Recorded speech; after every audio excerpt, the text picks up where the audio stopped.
G'day, I'm Stephen Page from Page Proven Family and Fertility Lawyers, and I'm talking about surrogacy in Sri Lanka for Australians. Sri Lanka isn't an obvious surrogacy destination. It has no surrogacy industry. It does not have any specific surrogacy laws.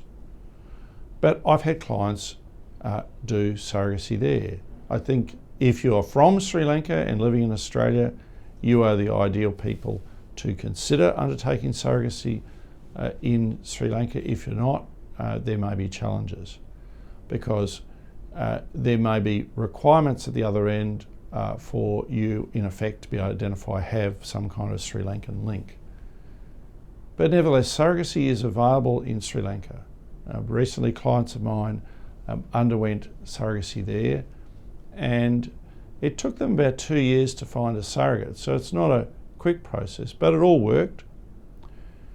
An issue at the other end is after you've signed the agreement, so you've got to work out what's in the agreement, how are you recognised as the parents? And typically the people who will access surrogacy in Sri Lanka will be heterosexual couples. And the answer is there are two ways, and one has to take care with both those ways. So in recent years, as you may well be aware, there's been an economic calamity in Sri Lanka. So one of the things that's come from that is that the systems in government don't work as well as they did. And there's been, compared to the previous rigidity about how things happen, there's been some flexibility.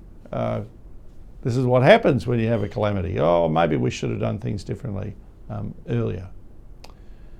And that's certainly true in terms of surrogacy. The process with surrogacy in Sri Lanka was always by way of adoption. And that poses two problems in Australia. The first is if the child has been born via adoption, it can be very, very, very hard to get the child to come into Australia. If you've got an alternative between going through the fires of hell and having a child born through adoption overseas, it's a bit of a toss-up. I certainly don't recommend it. But there's also another problem, and that is, as I've said in other videos, every Australian state and the Northern Territory and the ACT have specific laws covering adoption where they make it a criminal offence to pay for the adoption. And you may think that, well, you know, this is surrogacy, this is an adoption, but the form is adoption. And those laws don't apply just in Australia. They say, you do it here for a journey over there, you commit the offence here. So you think every Australian state.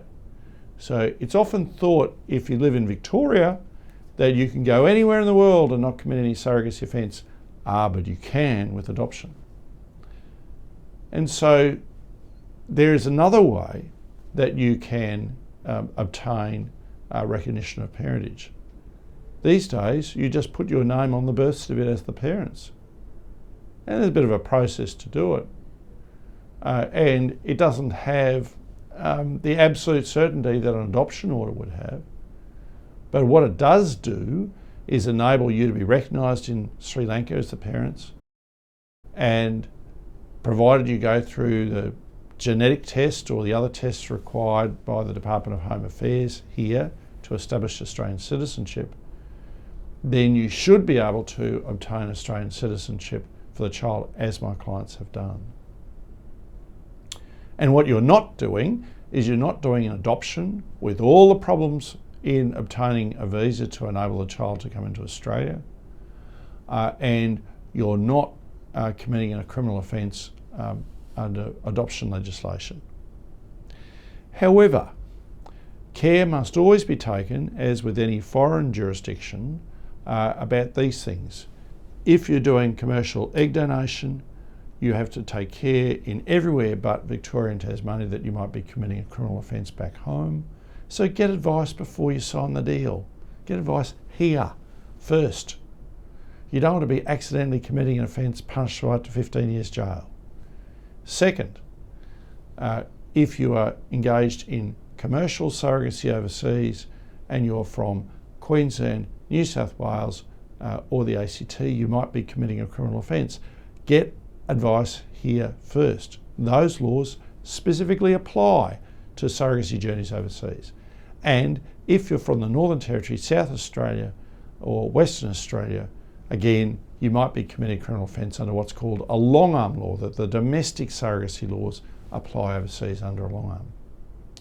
So my message, the earlier, if you're considering Sri Lanka as an option, get advice here, the earlier the better. It's been my privilege to help clients who have undertaken surrogacy in Sri Lanka to become parents. It's always a privilege to help people become parents. Thank you for watching and listening.